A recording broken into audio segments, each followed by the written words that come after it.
what could I have done to be here?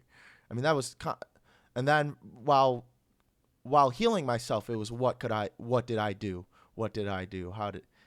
Before I meet a new person, what did I do? So I don't know. I guess What it's if you don't what if you don't need to be fixed? Because thinking that we need to be fixed is part of the issue. It's part of the self-judgment. What if we don't need to be fixed? What if every experience we have is an opportunity to see things more clearly, create a new story around it, and be a better person in this life?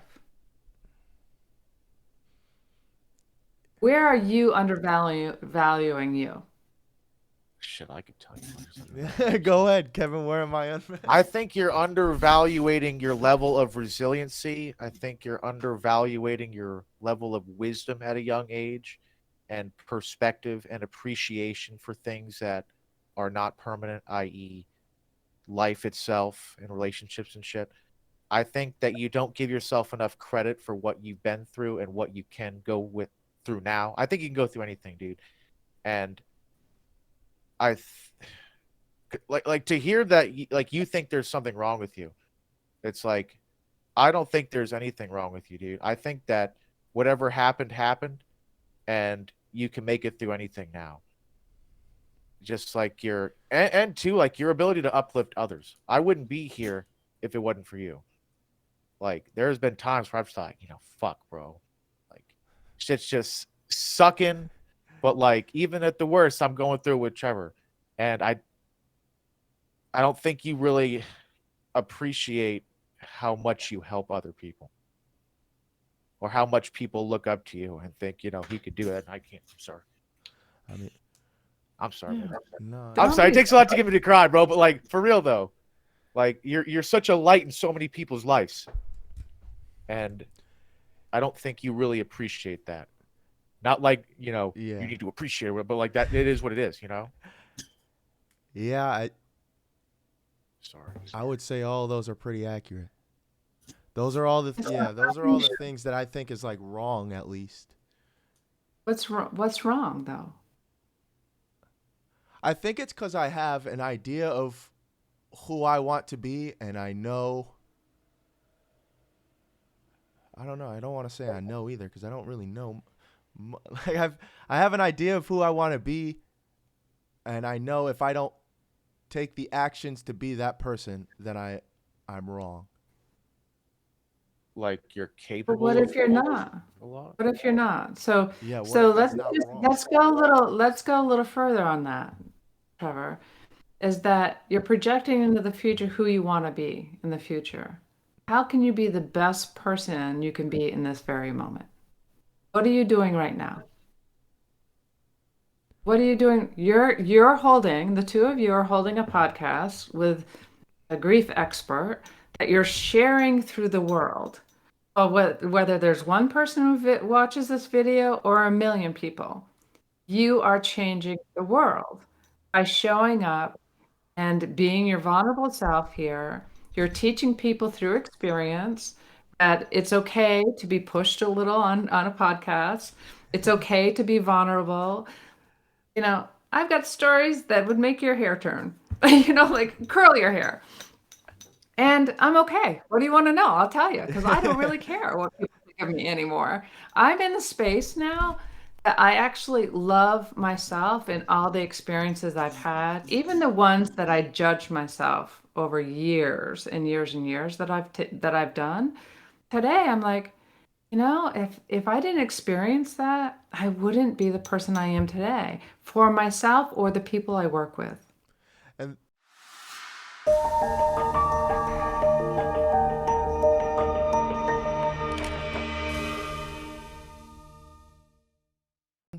all right, welcome back, everybody. I believe we got episode 40 here.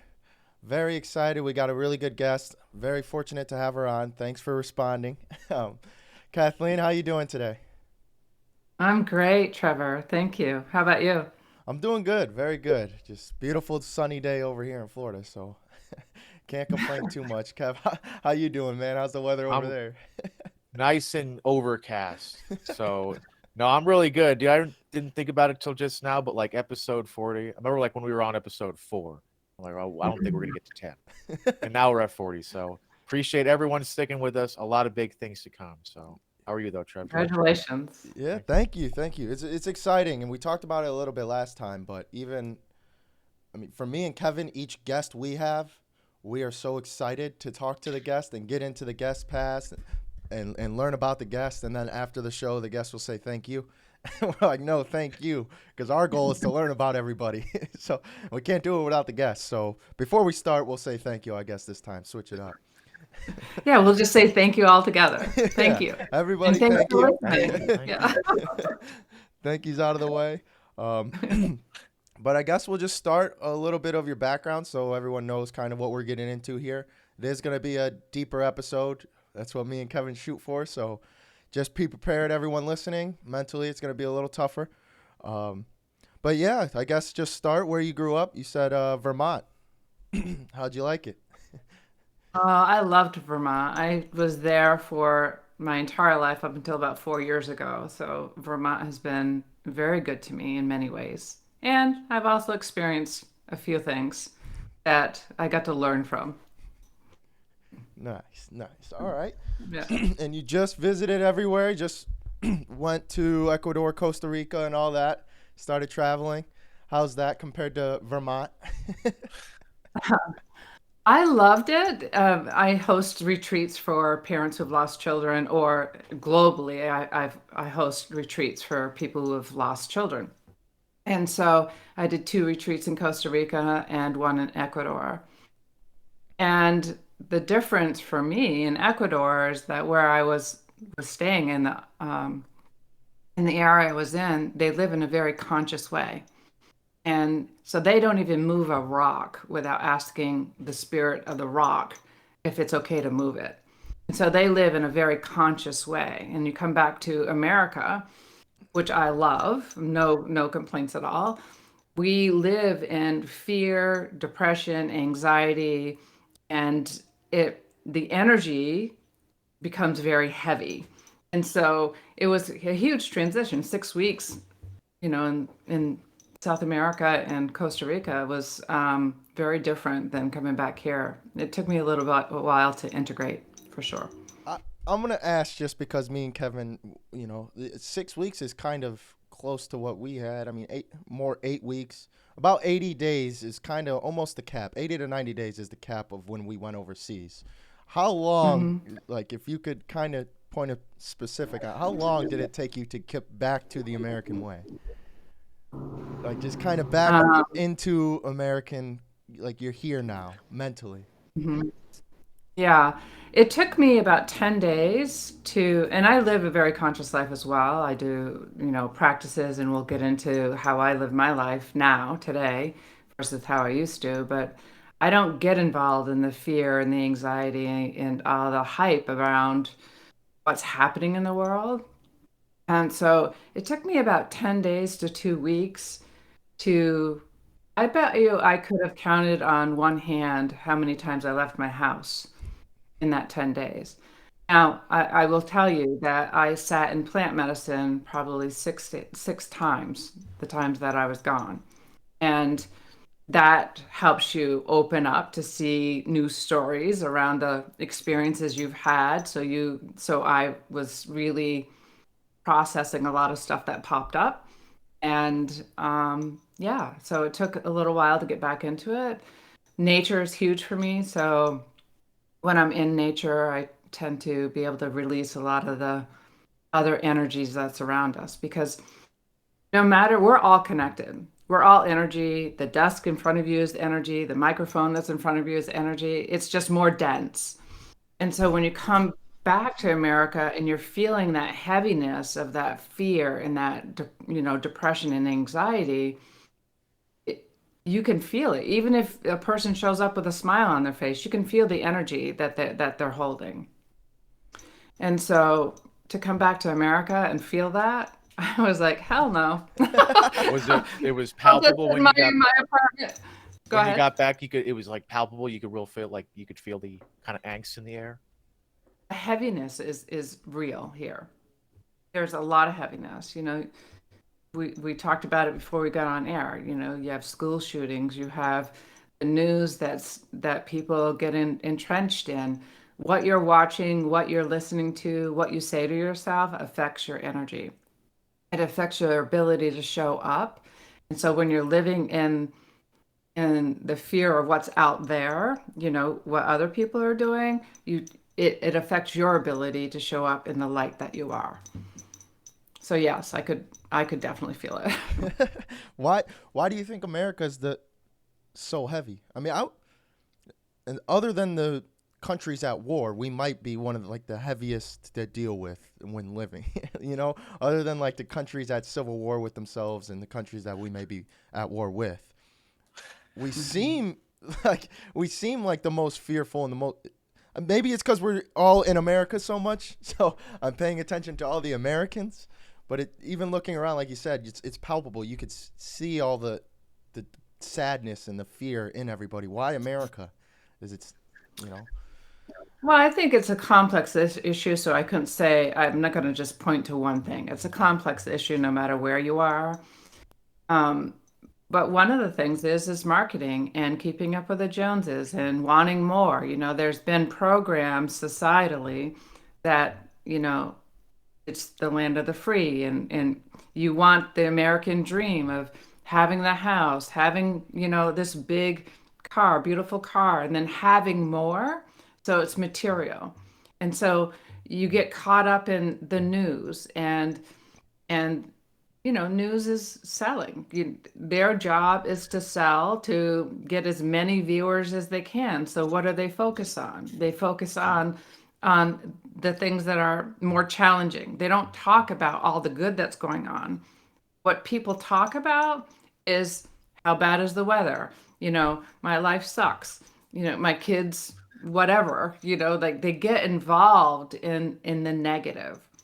Now, I can't say that for other countries, but I can say that, the area I was in Costa Rica, in Ecuador and in Costa Rica, it's a very conscious living.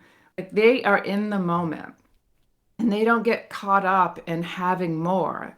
They get involved in what feels good to them, and community and helping others, and knowing that the earth is what feeds us. So they value and cherish the land that they're on. They Yeah, believe the land is what's taking care of them. And it's true, if we didn't have air, we wouldn't be breathing and we would die. If we didn't have dirt, we wouldn't have food, you know? And if we didn't have rain, there wouldn't be an ability to nurture the ground. We didn't have sun or whatever it is.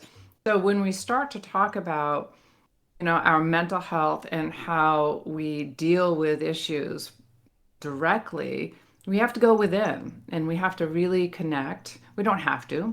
Everyone has a choice. I live by a formula that Jack Canfield came up with, is E plus R equals O.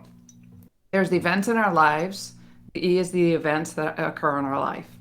The O is how we want to is the well, E plus R equals O. So the R is how you respond or react, and the O is the outcome.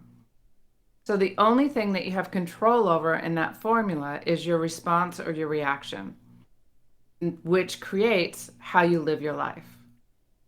So anything that happens in your life, you get to decide if you're going to get caught up in the head that's swirling and going in that downward spiral, or you get to sit, breathe, be in the moment and feel into your body to see what's right for me in this particular moment to make this decision. And how do I want to live my life? And then you make then you take action. Now, when you're serving, you don't have a lot of time to react or respond. You do that through the programs that you have been trained through. I mean, No, still, like you can control a lot of your reactions, though. It's like we were talking about that on a Twitter space that we did, like the concept of killing. Like, would that Yeah. bother you if you had to do it? It's like I think that would kind of it would take as much hold as you kind of let it take. It's like, Well, yeah, and it also, I mean, so it all depends, right? If your life was in your hands, was in someone else's hands with a gun to your head, How do you want to respond or react? You want to engage and you want to irritate them so they do pull the trigger? You have no control. So this is one of the things that I really talk about, especially when it's suicide. My son took his life in 2010, and as a parent, and he also wrote a note saying he didn't want me at his service. I didn't find out about that for a month afterwards, thankfully. So he died when he was mad at me, and so as a parent, I lived with a lot of guilt and a lot of shame and a lot of judgment of myself. And I could have gotten caught up in all of that. But the fact is, I had no ability to change his choice. That was his choice. It wasn't my choice. Now, if I had a choice about it, he'd still be here growing old with his sister. I'd give my life today still so he could grow old with his sister. And that's not possible. So we can get caught up in the what ifs, if onlys. We can live in the past, which is causing unnecessary pain, which causes depression and anxiety and suicide. And or we can say, this is the moment we have right now. What can I do in this moment?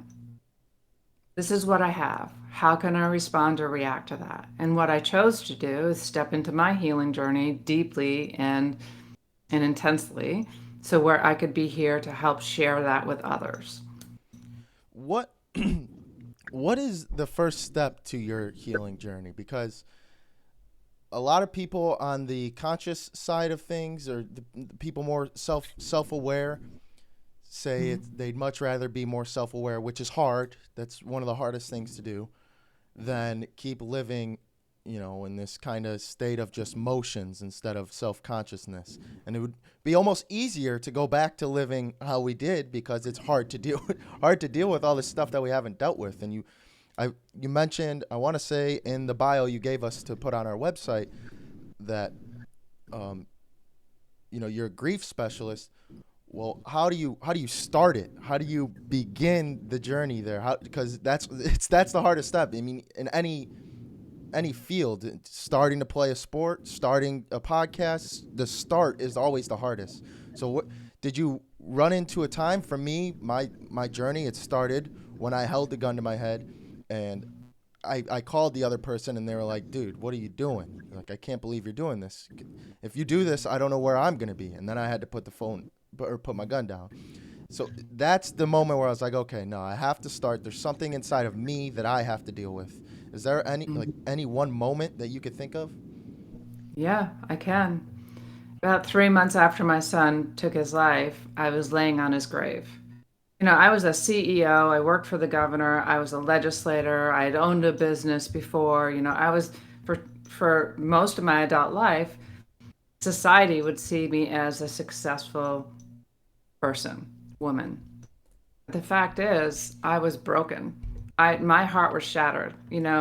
That second that my son took his life, the second that I found out the life that I was living before was no longer. Now I have this big, huge piece that came into my life, into my heart. You can imagine your heart shattered on the floor, and you have to put it back together like a puzzle, but yet you have this big, huge piece in the middle to add to that puzzle. And so everything else that used to matter no longer mattered. And I found myself laying on my son's grave, begging, pleading, wishing whoever, whatever took my son to please take me too. I wanted to die as well. And suddenly I had this, I'm not going to call it a voice, but I heard these words from my higher self, is that if this happened in your life, you're meant to do something with it. Now get up and do it. And I jumped into reacting, and I had the voice, I had the media outlets, I had the ability to be the voice for suicide prevention and awareness. And so every time I did an interview, it took me out. It took me out for days, or at least a week. It took me out because I was punishing myself for the actions, the choice my son made.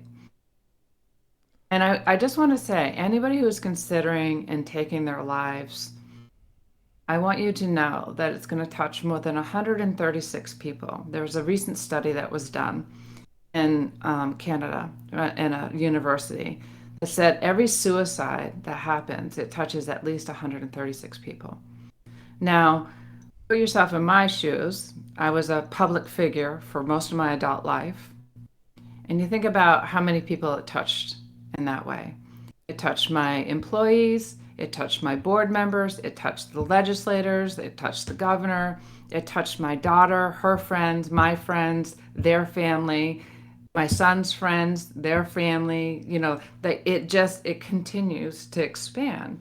So you're left with all of these emotions that we often ignore, mask, and avoid. We often do that. And the more that we do that, now it could be overworking or punishing yourself like I did. Now, frankly, it's okay that I did, because I helped people. By me speaking out, it saved other people's lives. And so for me in that moment, and even today, it was the right thing to do. But about a year after that, not quite a year, it was the year anniversary of Logan's transition. And I had this outburst in the middle of a committee. So I lobbied for the association that I was the executive at. And I was sitting in front of, economic development committee, because they were going to make some kind of change. And I just went off. Like, they said something and I was like, this is ridiculous. This is like, I went off on these people. It was like the feather that broke the camel's back.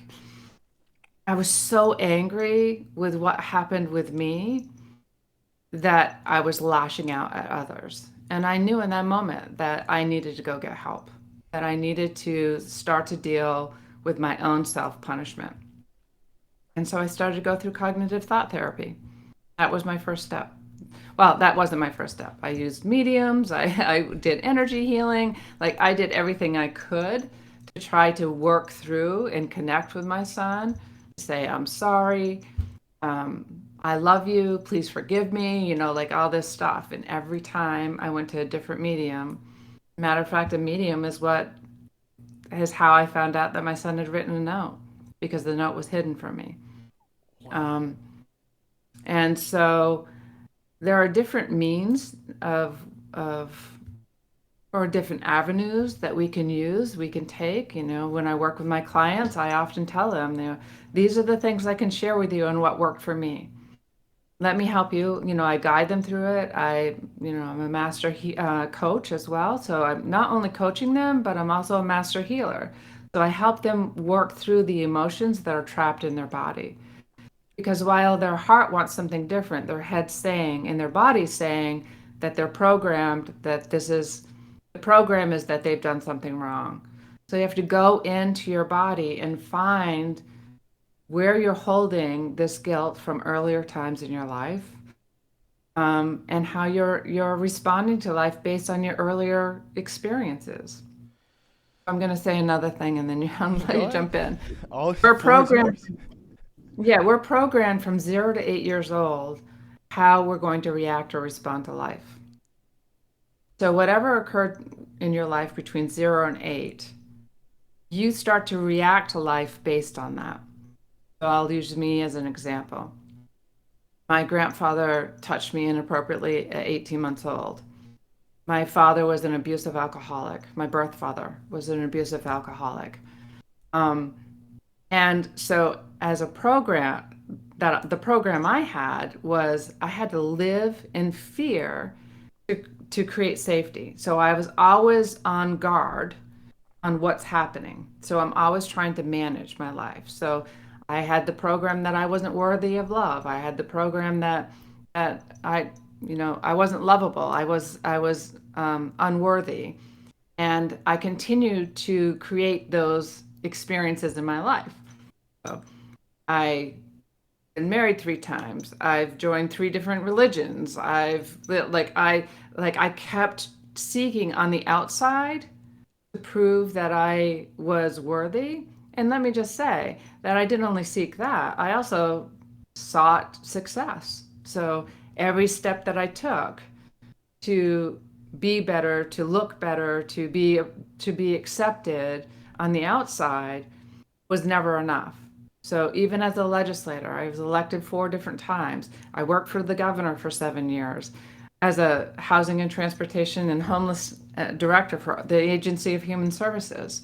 I worked in policy development with the governor. That wasn't enough. So then I became a CEO of a large commercial contractors association. That wasn't enough. But when my son died, I knew the way I was living wasn't working. So I had to go within and reprogram my body. So we're basing our experiences in life on our 3-year-old self, our 5-year-old self.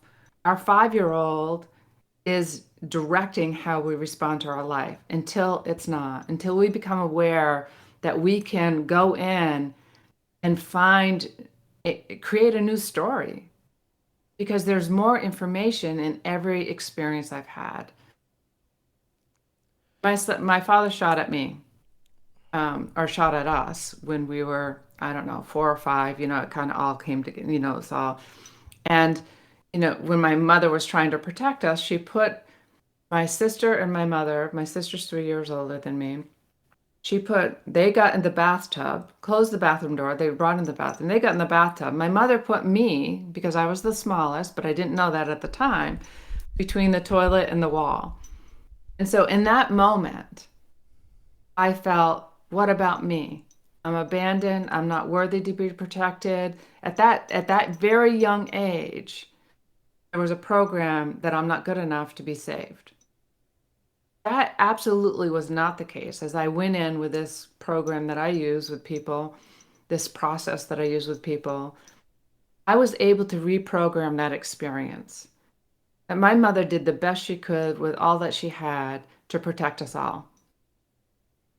In the And my moment father, too, with her mind racing. right, exactly. She did the best she could with what she knew. And there wasn't enough room for me. So the safest place for me was actually where I was. But the program was so strong, I found myself in another situation as an adult, hiding in the bathroom between the wall and the toilet. That was my go-to. That was like the instant, where am I the safest? I went there. I didn't think about it. It's just I found myself saying, oh my gosh, I'm repeating the same thing I experienced as a kid. Wow. And now I also see, I hold deep compassion for my parents. My birth father had a worse life than I could ever even imagine. And so he was doing the best he could with what he knew, with the love he could hold. Right. That's it. It, it's the most underappreciated job in the world. That's what me and my mom have been talking about recently. It's just parenting in general.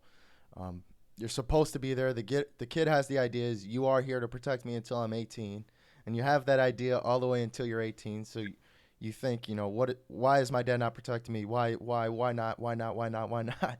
Like, well, they're trying their best to protect you. Yeah, just like you. Until I was about 24, I just turned 25 yesterday. I didn't realize. Thank you, thank you. I didn't realize, my parents are also living their own life, and they went through the same thing I'm going through with their parents. So Right. they did their own thing, and they lived their own life. They went through their own struggles, and maybe they still haven't dealt with it yet. Maybe, like you said, they still got the piling up, and they still haven't gone back and dealt with whatever this is.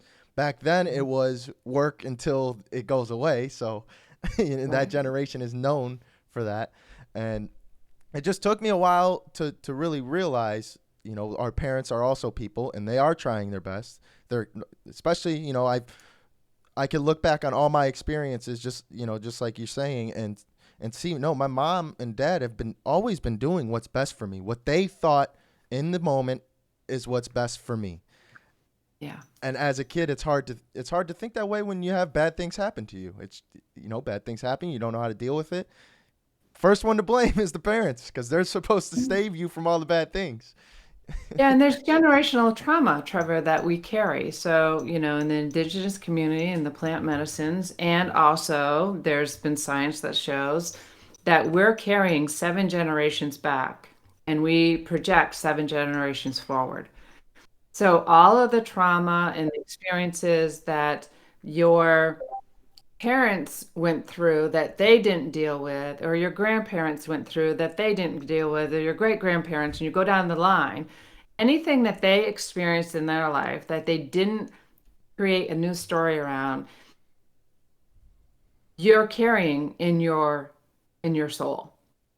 And so it's about creating new awarenesses and seeing the experiences as that, not as a trauma, not as someone hating you, not as someone not protecting you.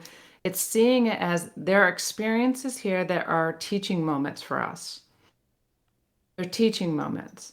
So we get to go in and feel the feelings that we're feeling instead of masking them. Now, masking them doesn't mean just drugs and alcohol. Masking them could be overworking, could be over-exercising, could be overeating, undereating. There is a host of ways to respond to not deal with the emotions you're feeling. But what's happening when you don't deal with the emotions and you don't feel what you're feeling, it's ruling your life because you keep creating the same thing based on what your programs are. So you go in and reprogram your body. Today, I'm a different person than I was even 5 years ago, 3 years ago, a year ago, because I'm committed to exploring what I'm holding with its limiting beliefs, blocks, or programs in my body. I continue to do it today because we're never done. They're experiences. This is a journey. Life is a journey. Grief is a journey. And I even came back from Ecuador and Costa Rica. I was like, what are we really grieving? What are we really grieving? The human body may no longer be here when I'm talking about suicide or drug overdose or loss of a child in general, or loss of a friend or a family member. We get caught up in the grief of the human body not being here. And our own guilt, our own self-blame, our own shame around any experience, that the unfinished business, so to speak, that we haven't completed with a particular person or an experience with a job loss even. They're experiences for our growing opportunity, for our ability to take it as a teaching, go in our body, reprogram that limiting belief, and find the teaching from it and use the wisdom and let go of the pain.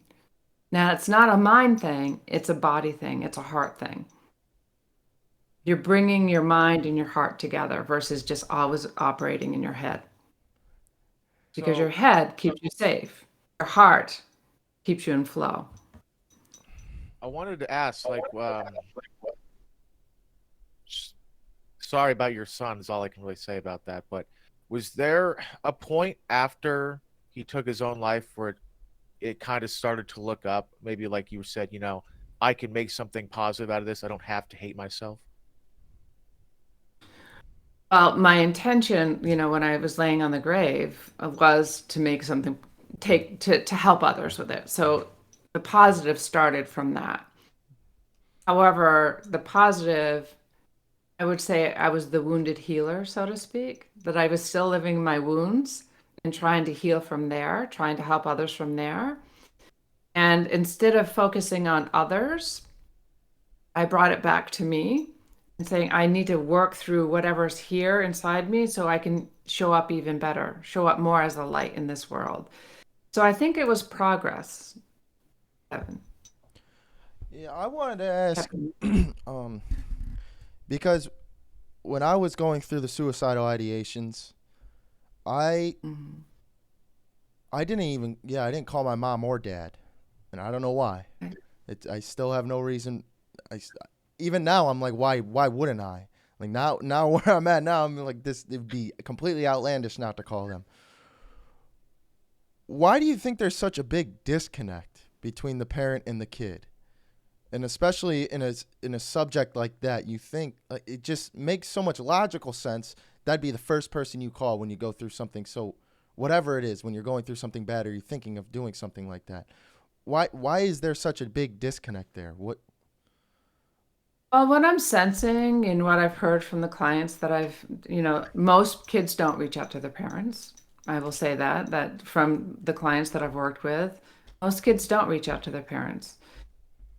I'm not in their head, so I can't tell you this, but maybe you can tell us, Trevor, that there's shame wrapped around the thought that you would even consider taking your life. And how could you burden your parents with that? Because your parents would try to talk you out of it. Your parents would try to, they won't understand. Kids always think parents don't understand because parents want to fix it, right? Yeah. And so just being seen, so that's the other thing I help people work through. I have a daughter still here. She's 33. And no, I wasn't 12 when I had her. So um, she and I have had an even better relationship now because today, instead of me trying to fix everything she talks to me about, I ask her, what is it that you need from me right now? Do you need me to brainstorm with you? Do you need me to just hold you? Do you need me to fix it for you? Or do you just need me to listen? Because I'm here for you. So those are simple questions, but they're profound questions because everybody just wants to be seen. Yeah. They Everyone want to wants to be talk about understood. themselves. They want to be understood. They want to feel like they're worthy. That took me like So forever to realize, like with my wife, when she's complaining about like work, let's say, she's not looking for a solution every single time. Most times she just wants to be told she's not crazy. But like if I told Trevor, hey, I'm having this problem at work, and he was like, yeah, you know what, Kev, you all right to be upset about that. I'm like, that doesn't do me yeah, any good, bro. yeah, Like, right. yeah, she wanted to be heard though, not to have her issues solved, let's say. Yeah. Yeah. And on the That's shame aspect, I think I can answer the question because that is right. That's exactly what it is. And that's how I feel even now. I feel, I don't know if it's shame anymore, but after the fact, it was shame because the person who did pick up the phone was my little brother. And now my little mm, brother has to deal with that I went through that while he was dealing with it too. So he was going through a depressive state as well. And he had to pick up the phone to hear me, his big brother, who he thought was there to protect him the whole time, call him and say, dude, I'm at the end of the line.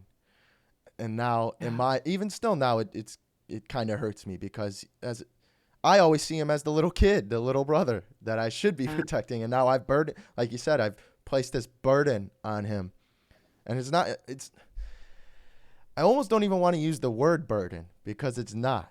It's I don't think that's the right it's a word. job that we're all here to do for each other at the beginning anyways. It's not a burden. This is what we're here to do. Be there for each other. Be there as a community.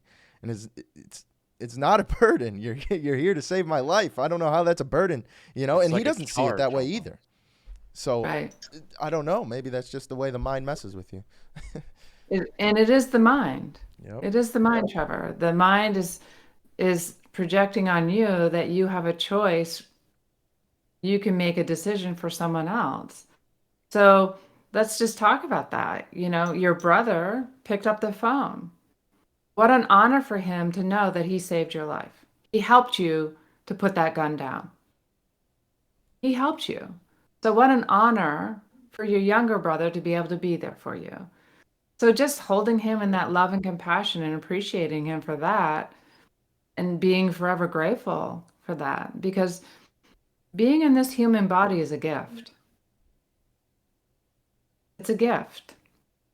Yeah. Most of my life, I questioned what love is. Like, what does love really feel like? Most of my life, I didn't know what love really felt like. I just didn't know. I just kept seeking, what is love? What is love? What is love? I don't understand. But I sat in a plant medicine ceremony. Well, it wasn't plant, it was actually um, bufo. So it was uh, toad venom. So whatever.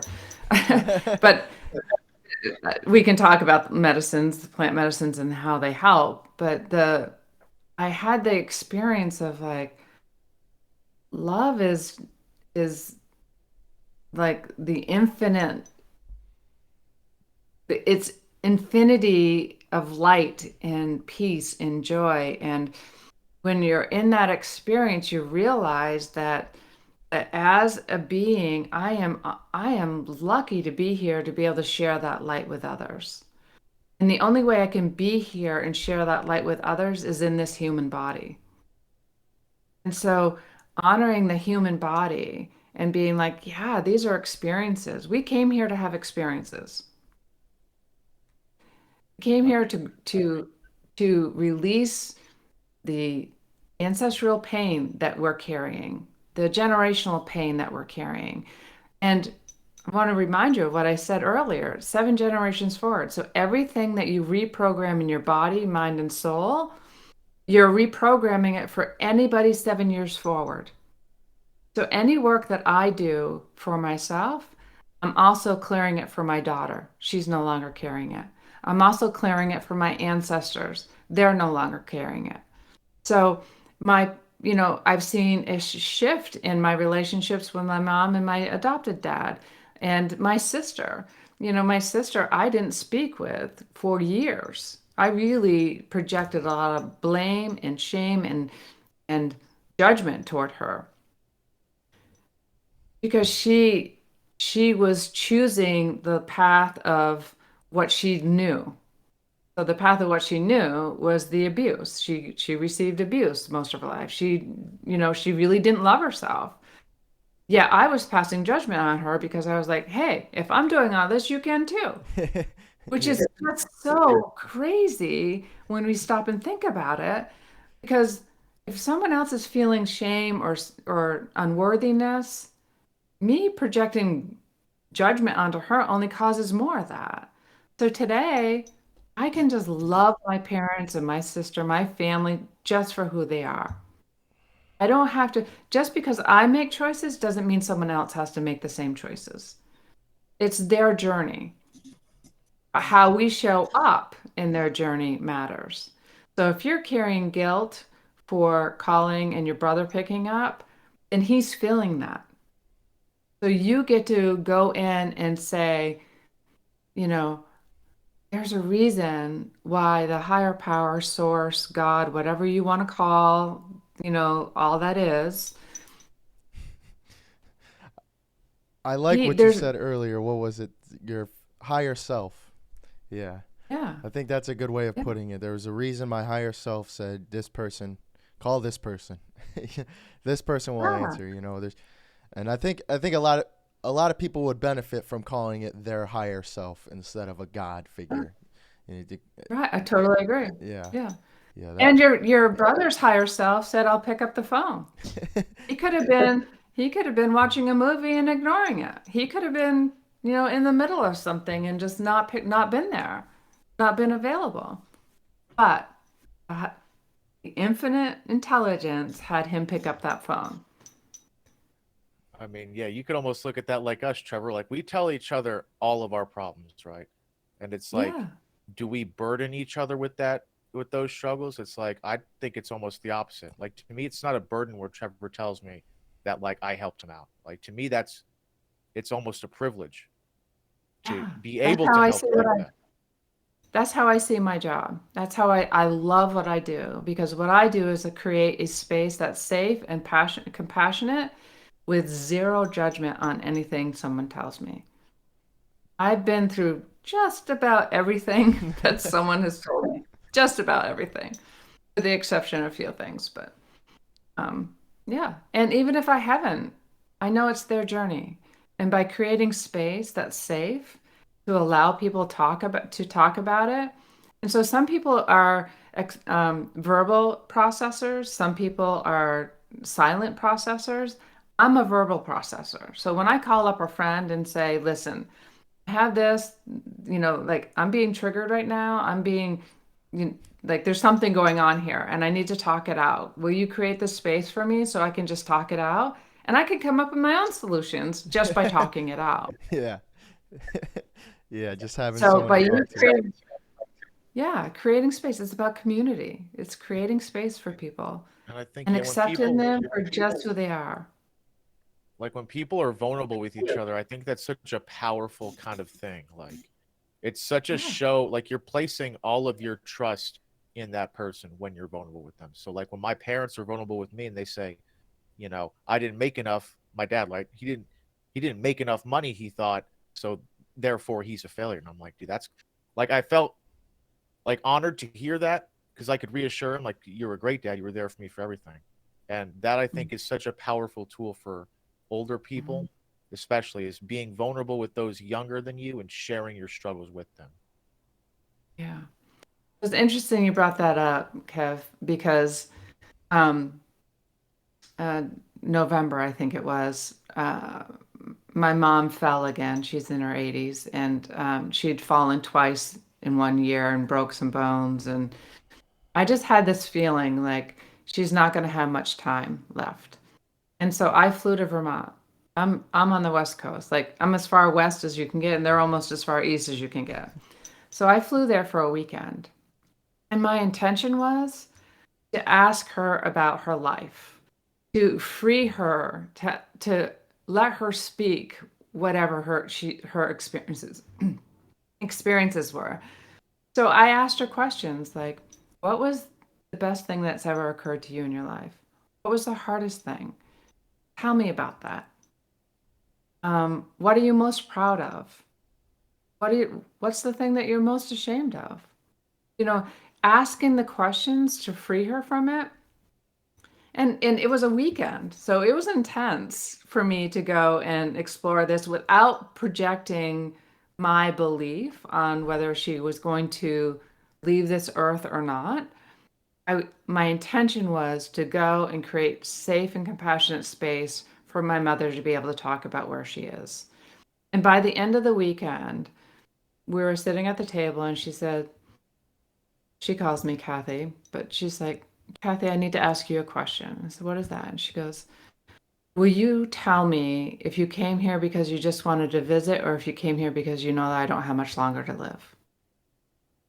And I said, well, Mom, you are in your 80s, kind of lightened it up a little. I don't know how much longer you think you're living, but and and so then I said, it really doesn't matter why I came. What do you feel? It doesn't matter what my thoughts were. It's what are you feeling? And she broke down crying, and I created a space so where we could have an uncomfortable conversation with the family about what she wanted. And And by creating that space, I was able to create space for her so she could release whatever she was holding. She could remember the good things. She could have the conversation about what's after. The Bufo experiences that I've had is that all there is infinite love. And when we talk about love here, we have no idea what that love is. Like it is just magnificent, bright energy of just love. And we are so minute that we're really very like insignificant, yet we're so significant because our energy is intertwined with all that is. And so we don't have to get big in our head about who we are. We just know that energy, our energy affects everyone's energy. So when I show up and continue to go deeper into what I'm carrying that's painful from the experience, I say keep the wisdom from the experience, process, see the pain, move it through, and receive the wisdom and let the pain go. Now, letting the pain go is a process, but it's really being in the moment and experiencing your feelings. Not Yeah. projecting out into the future and not living in the past. Living in the past causes depression. Projecting into the future causes anxiety because you're projecting into the future where you are right now. So if you're in a space of despair, you're projecting that life is not going to be any different. But that's based on your stories you've told yourself. Yeah. It There's took infinite possibilities that the stories could be. So when you're in the moment, allowing the feelings to flow in a healthy way, not masking them, not reacting, really going inward to feel what you're feeling, you end up not projecting that out into the world. Yeah, that took me a while to realize because, like, I've always kind of been that guy that helps other people, right? And Hmm. so, like, for instance, when Trevor was having problems with his wife, and then I was the one to find out that she was cheating on him and he's deployed, it's like that was so hard for me to have to tell him because here's this soldier that I'm charged with, in his well-being is my responsibility, and he's over here hurting, and I can't help him. Literally, like, one of the most helpless situations I've ever been in, right? But then in my Mm. head, I'm thinking, this isn't really about me. But it took me a while to realize, like, it could be bad for both of us. Like, that's okay to say, it was hard for him and it was hard for me too. Yeah, exactly. So another thing, when you see someone else in pain, creating a compassionate space and just being love for them is more helpful than taking their pain on. We often take on other people's pain, right? And so what you're doing is magnifying the pain. You're not taking it away. You're just adding more pain. So right,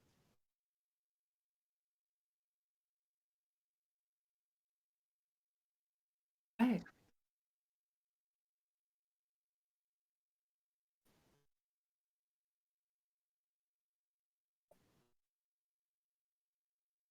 Gotcha. Mhm.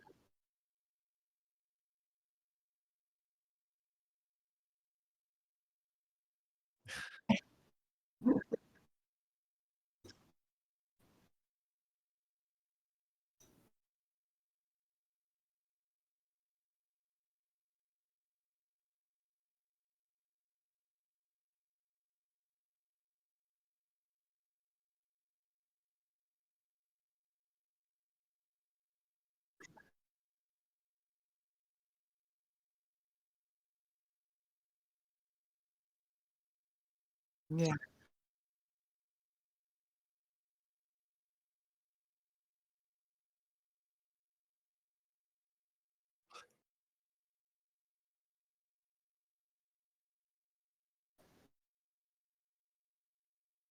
right, She's your mom. Yeah, dude. right,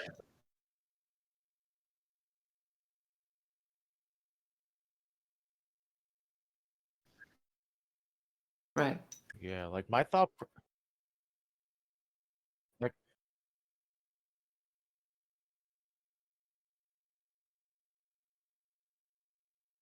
yeah, I didn't even have a solution because, like, I had never been in that situation, thank God. But it's like I was thinking more of like, yeah, I've never been in this situation, but we're gonna get through it together Yeah, exactly. in a way. Yeah, being there. I mean, really, it's about being there. It's asking questions. What's the most hurtful thing here? What's the most painful thing right now? You know, and what's so painful about it? And I'm sorry. I don't know what to say. How can I help you? The best question is like, what do you need from me? It's Yep. the Yeah, that best question. What do you need from me? that's why Trevor's And a convenient lot of, because he wears his emotions on his sleeve. You could always tell what he needs. yeah, exactly. Yeah, You know yeah, when there's something wrong with me at Oh least. yeah, dude. Like, you recognize people and you could tell when there's something wrong, right? And it's like, when someone's in that situation, yeah, you don't really have to have a solution every single time. Sometimes they just need someone there for them to kind of be that rock almost. Because in their well, in reality, their whole life is changing. It's like yeah, what they left, the life that they left when they did go overseas, is gone forever, right? So it's a real confusing time, and people really need that kind of consistency and that rock to help get them through that. yeah. And if you don't feel, I mean, this is a great conversation. If you don't feel like you can voice your feelings, like verbally, and you're feeling angry, or you just like the emotions are so strong, you have no idea what you're feeling, start writing it out. You know, another tool, just write and burn it. Don't worry about the sentence. Don't sentence completion. Don't worry about the spelling. Don't worry about how much you're spewing anger onto the paper and hate, whatever it is. Let it out of your body because you can burn it afterwards. No one has to see it. You're just getting it out of your body Yeah, just by writing. that's what I've been doing. I mean, these last couple days, I've been trying to write a full page each day because Yeah. I mean, I should be able to fill up a full page of paper about my day and what happened. And if I can't, what did With I your really do mind, today? though, yeah. You know. No, I did want to ask because when I first joined the army, I, as someone who didn't struggle with PTSD and hadn't been around it at all, someone completely new to it, I didn't even understand what it is. So, the kids that do have a good foundation and a good supportive system growing all up, they don't necessarily have to run into an issue like PTSD. So we kind of have part of the population not knowing what it is because it's hard to understand what it is unless you've been through something like that. Could you describe PTSD to a person like that? A person who just doesn't know? PTSD doesn't have to do with just a major trauma. It doesn't have to do with death or shooting someone or fear of your life. PTSD could be triggered from early childhood trauma. So for it is caused a lot from your mind swirling and getting caught up in your thoughts versus actually dealing with what's happening in your body. And it's reprogramming. I mean, there's a program within you that's causing you to live in fear and anxiety. And that is caused from the experiences that you've had. And the experience doesn't have to be traumatic to you or me, it can be traumatic to them. Rape, you know, that could be a PTSD experience. The loss of a job could be a PTSD experience because it could be triggering something else that you've experienced that you haven't dealt with. So, 5 years into my son's suicide, I had been doing intense work through cognitive thought therapy and some other um, energy healing, some other things. And I was coming up onto the 5 year anniversary of my son's transition. And I said to my therapist, I was like, I I'm doing everything I'm supposed to be doing. I'm stepping into it the right way. I'm doing the work. It's been difficult, but I'm doing the work. And I still feel numb. I don't feel love. I'm angry. Like I don't get it. And so we did this. She asked if I would fill out this questionnaire. And ultimately, I was reacting to the PTSD from my childhood that I hadn't really dealt with. And it wasn't my son's transition that caused the PTSD. It was the experience of my son. I was dealing with that, but what I wasn't dealing with was the triggers from earlier childhood. And so that started the process. I did a 15 to 18 week PTSD treatment with my cognitive thought therapist. Extremely intense, was not easy, and it was one of the best things I've ever done. One of the best things I've ever done, because that's where I started to be able to see that there was more to the story that I was telling myself. In anything, there was more to the story, that I was only telling myself what I thought I knew. But the fact was there was much more. And I kept programming myself to believe that no one loves me. Everyone's judging me. I can't depend on anyone. I don't trust anyone, like all of that stuff, which isn't true. It's just not true. Even when you think you can't depend on everyone, there is someone in your life you can depend on. Someone is there. Yep. We just don't see it. Like I don't know if I explained it well for you, but that it is a reaction or response to something that has caused a disconnect from your head and your heart. I think it's like important to touch on too. Like, there's a lot of misconceptions about PTSD, especially with like us being soldiers in the military. Everyone thinks it's like you waking up in the middle of the night screaming, all this, crazy stuff. It's like it could just be something simple. I remember my wife was going through nursing school and she was in the psych semester, and she'd come home and be like, "Hey, Mm. you know how you forget stuff a lot? Like that's a traumatic response." Like our friend Jay, Yeah. like he runs into stuff like physically, and it's like that's Mhm. a traumatic response too. It's like it's not always going to be you waking up in the middle of the night screaming. It could be something as small as forgetting something or getting anxiety where you don't really kind of need to, I guess.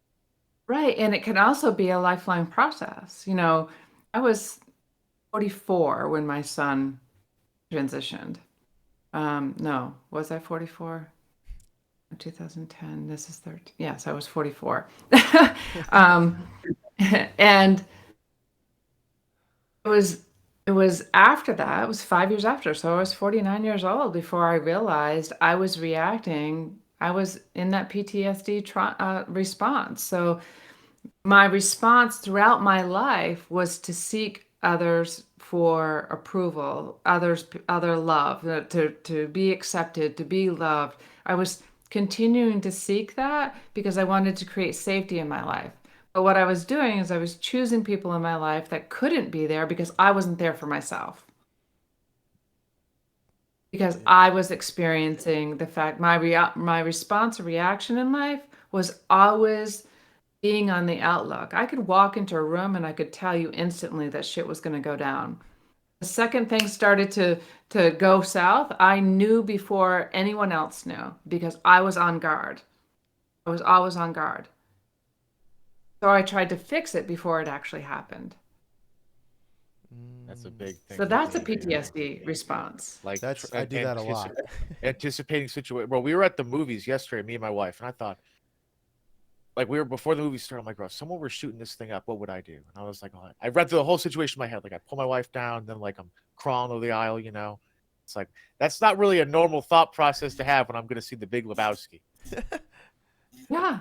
Well, maybe it is now because there's so much that's happening, and what the news and society is focusing on is the traumas that are happening. And not that we shouldn't be. They should be spoken about. We should be, you know, there's a debate whether there should be guns or no guns. That debate is going to continue. There's going to be all kinds of, I'm not going to get into that debate. But I will tell you, there's an emotional and mental health process that's got to start to happen here. It needs to start early. We need to start teaching our children and our parents that the more that people are able to experience the emotions that are flowing through, the healthier they'll be. Ignoring the fact that people are angry, or we're teaching them not to address their issues, and we're only expanding those issues, It's a lot and easier to we're not address judging. them. That's like Well, is it?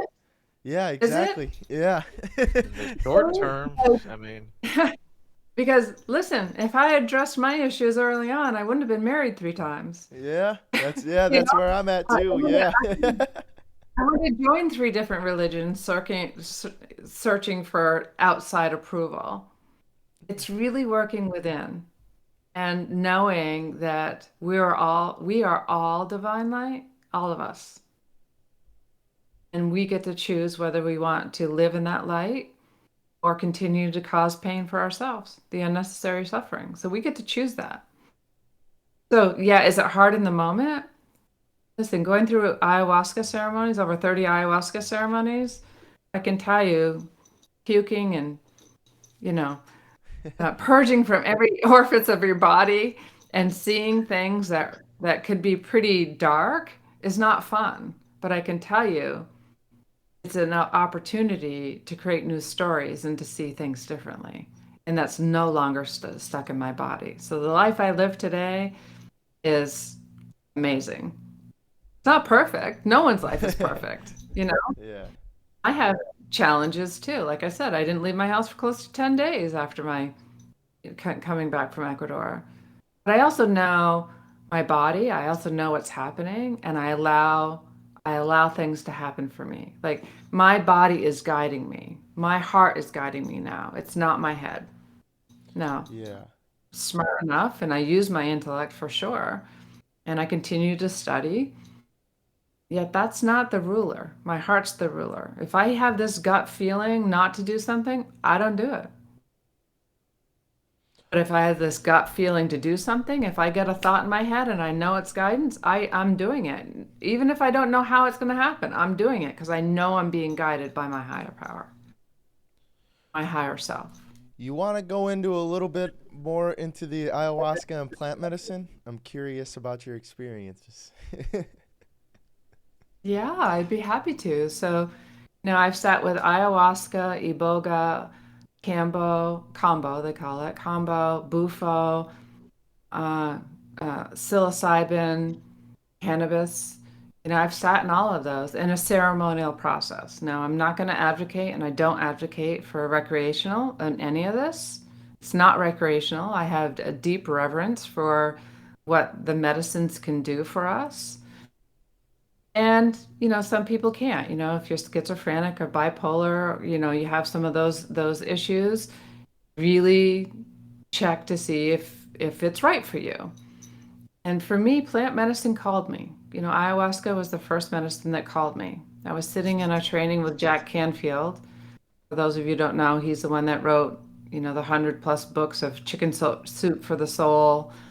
He does success training now. And so I was sitting in there, and ayahuasca came up, and I was like, oh, what is that? And I was called for a year before I actually did it.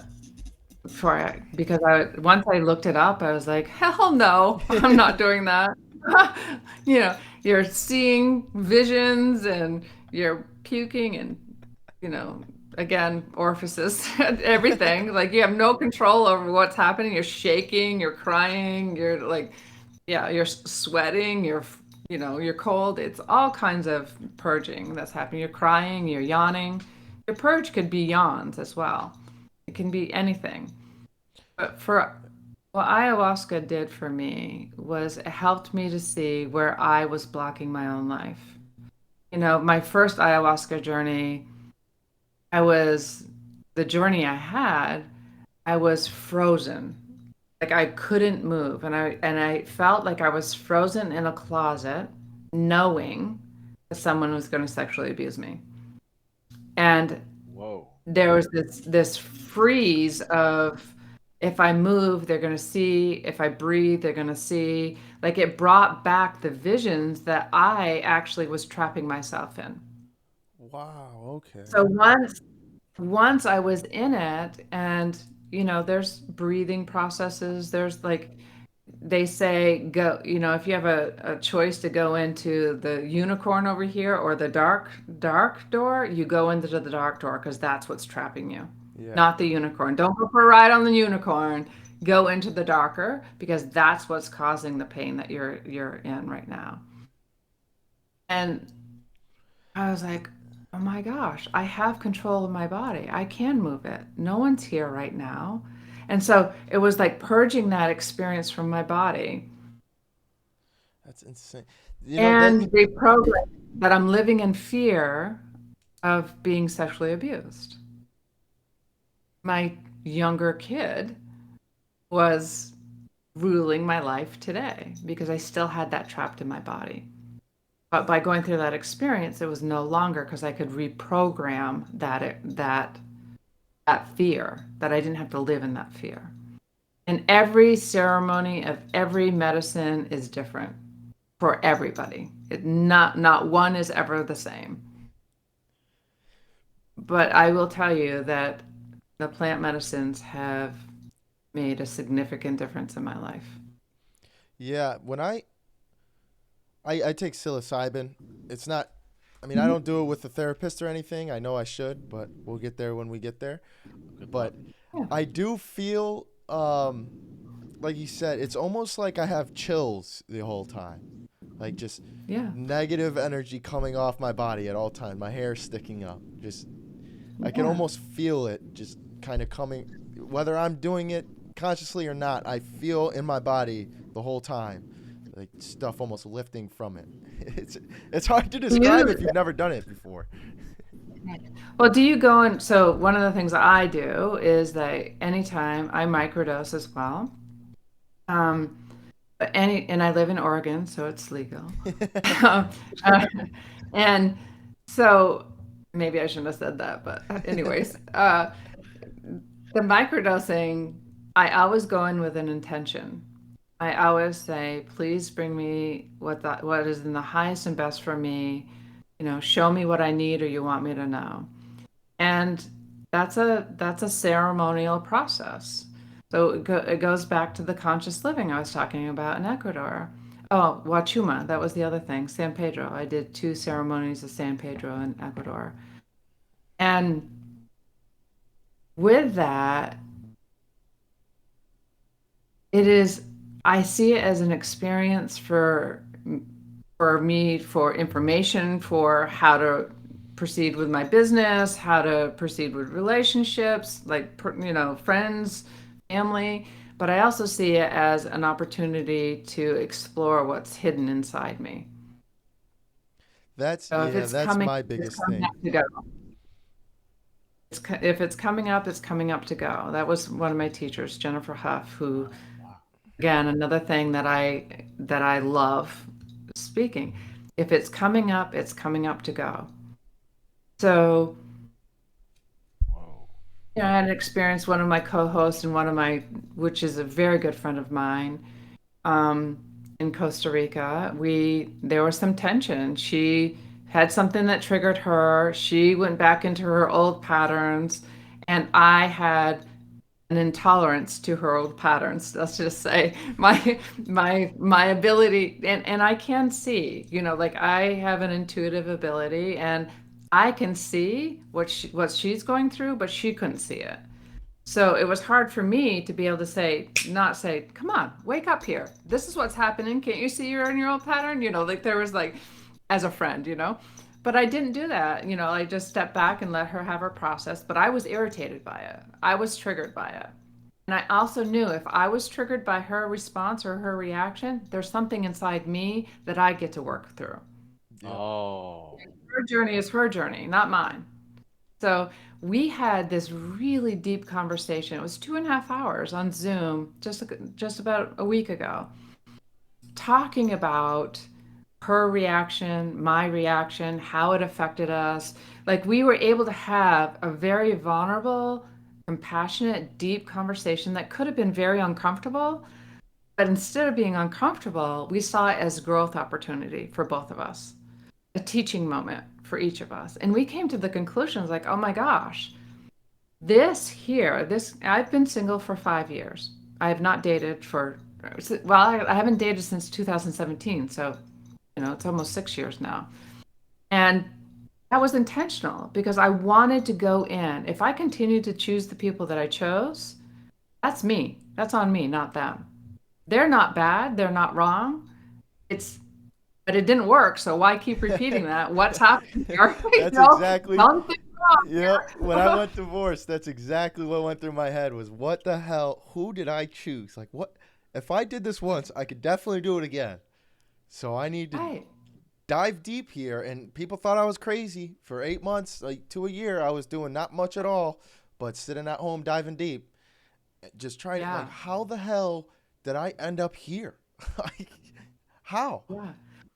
And the experience that I had with her in Costa Rica, created an opportunity for me to be able to have a very deep conversation with someone I love dearly as a friend. And I realized by the end of that conversation that was for me.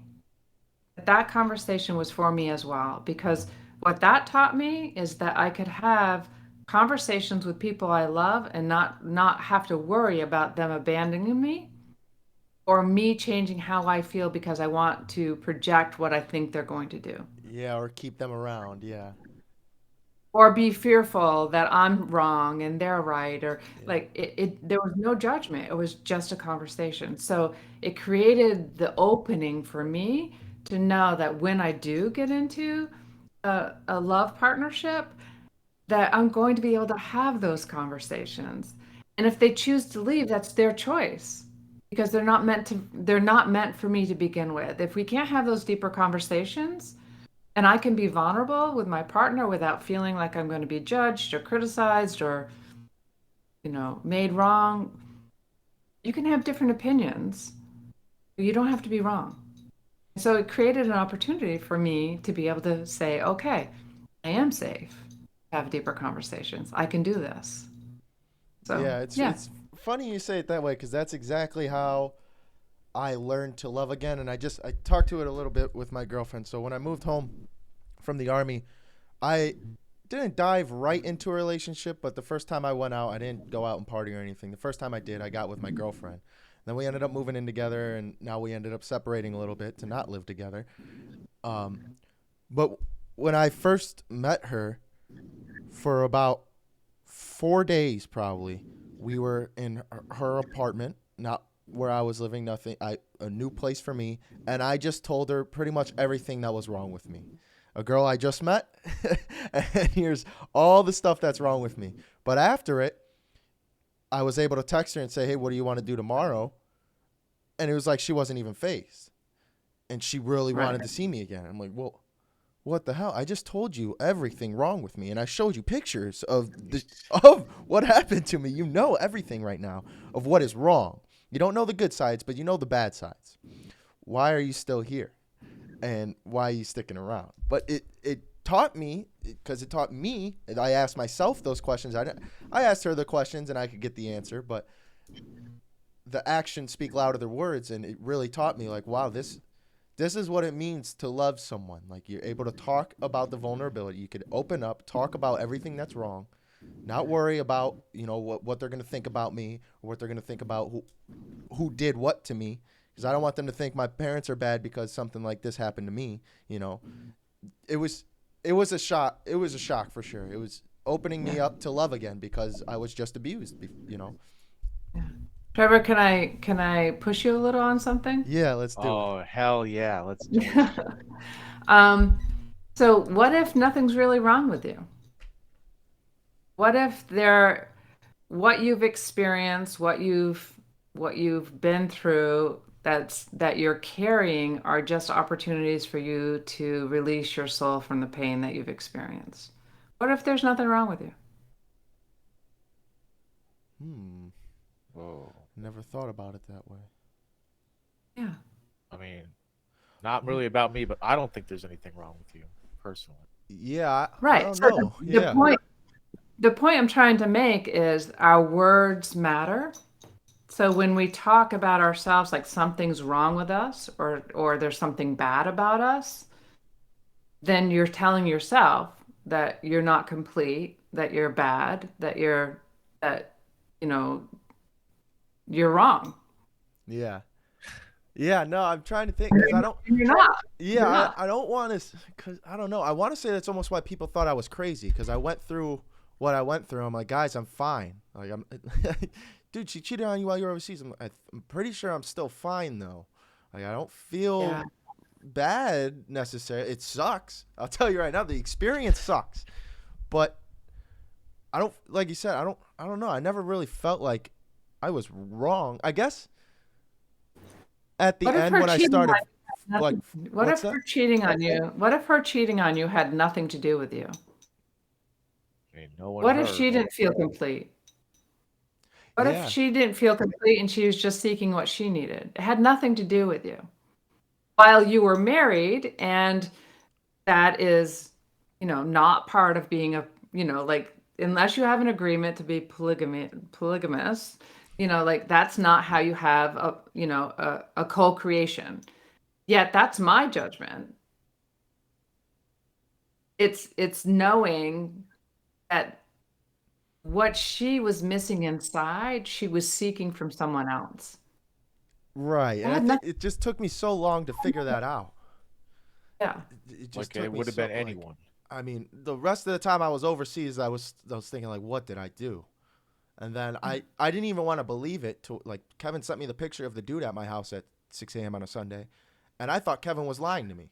It's like, Kevin, come on, dude, you're lying. In the driveway, Like, yeah. You so I told me called him. I'm like, dude, you have to be lying to me. And he's like, no, dude, I'm telling you, like, I could see it. Like, it's right here. I could see Flora's right next to me. She's in the car with me. So she has to yell, no, Trevor, it's right here. And I was still in disbelief. Like, what, the first question I asked myself was, what could I have done to be here? I mean, and then while healing myself, it was, what did I do? What did I do? Before I meet a new person, what did I do? So I don't know. I guess What it's, if you don't need to be fixed? Because thinking that we need to be fixed is part of the issue. It's part of the self-judgment. What if we don't need to be fixed? What if every experience we have is an opportunity to see things more clearly, create a new story around it, and be a better person in this life? Where are you undervaluing you? Shit, I could tell you. go ahead, Kevin. Where am I? I think you're undervaluating your level of resiliency. I think you're undervaluating your level of wisdom at a young age and perspective and appreciation for things that are not permanent, i.e., life itself and relationships and shit. I think that you don't give yourself enough credit for what you've been through and what you can go through now. I think you can go through anything, dude. And like to hear that you think there's something wrong with you. It's like, I don't think there's anything wrong with you, dude. I think that whatever happened, and you can make it through anything now. Just like and too, like your ability to uplift others. I wouldn't be here if it wasn't for you. Like, there's been times where I've just like, fuck, bro. Like, shit's just sucking. But like, even at the worst, I'm going through with Trevor. And I don't think you really appreciate how much you help other people. Or how much people look up to you and think, he could do that and I can't. I'm sorry. I mean, I'm sorry. Yeah. no. I'm sorry. It takes a lot to get me to cry, bro. But like, for real though, like you're such a light in so many people's lives. And I don't think you really appreciate that. Not like, Yeah. you need to appreciate it, but like that, it is what it is, Yeah, Sorry. I would say all those are pretty accurate. Those are all the things that I think is like wrong, at least. What's wrong though? I think it's because I have an idea of who I want to be, and I know. I don't know. I don't want to say I know either, because I don't really know. Like I have an idea of who I want to be, and I know if I don't take the actions to be that person, then I'm wrong. Like you're But capable. what if you're not? A lot. What if you're not? So Yeah. What so if let's that's not just, wrong? let's go a little further on that, Trevor. Is that you're projecting into the future who you want to be in the future. How can you be the best person you can be in this very moment?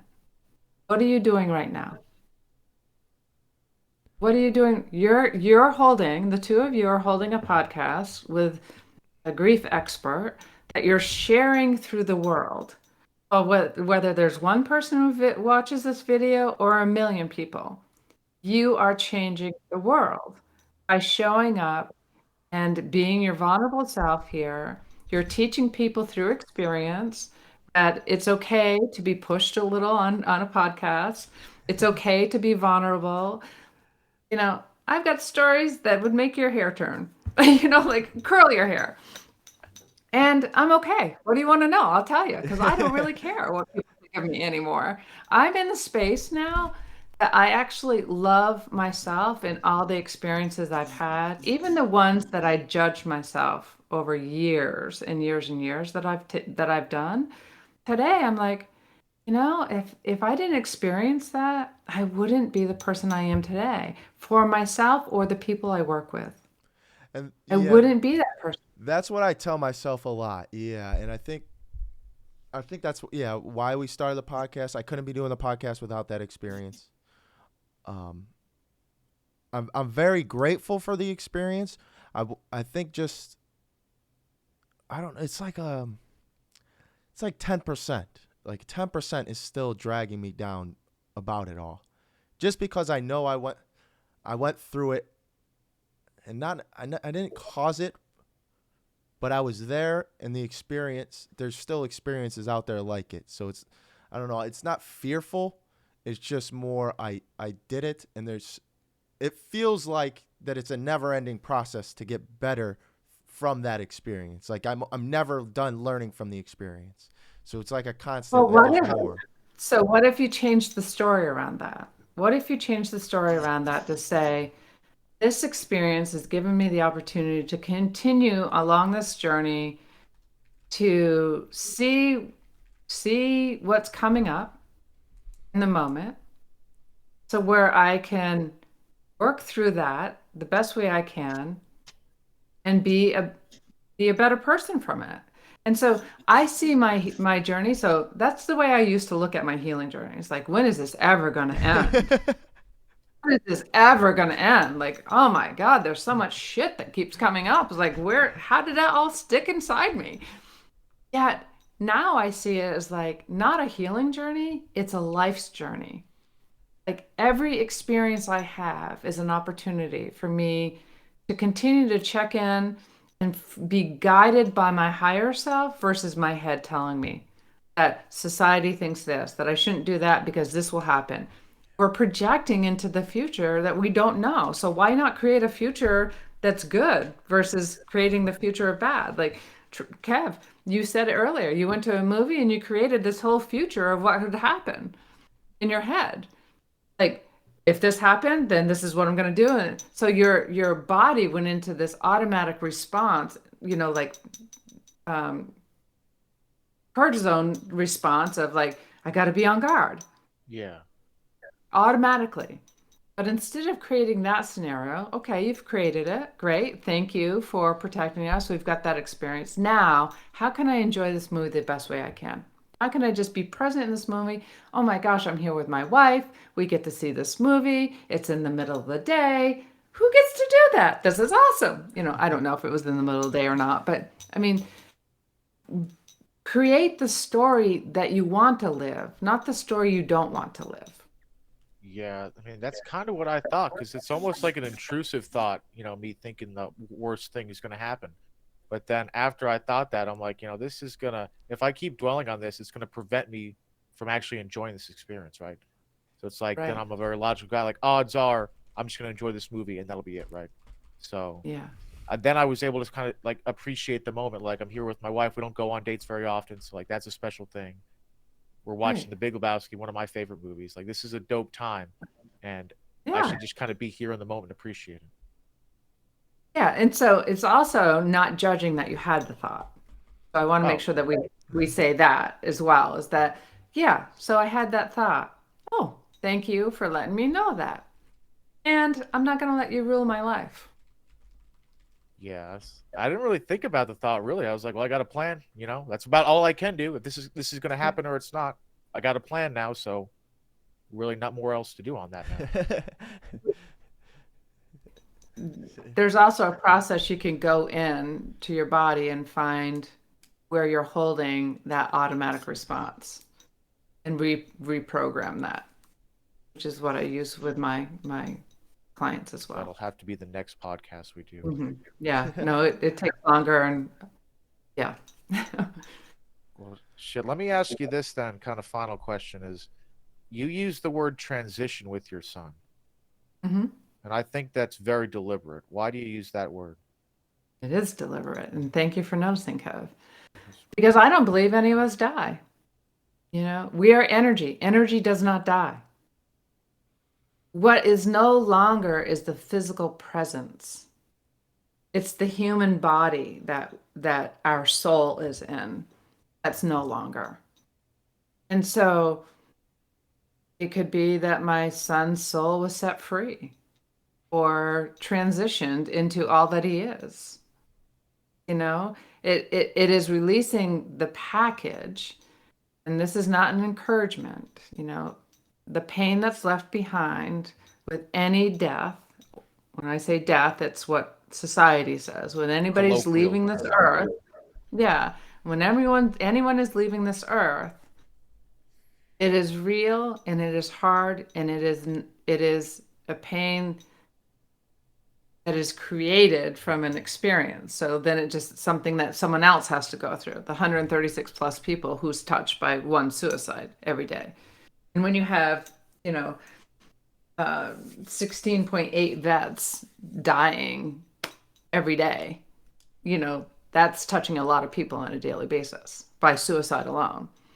So transition for me is that he left his body and he was set free into this world. So where I can learn, and I've learned, to be able to communicate with the energy of that, to be able to see, and because of my Bufo experiences, I know what all that feels like.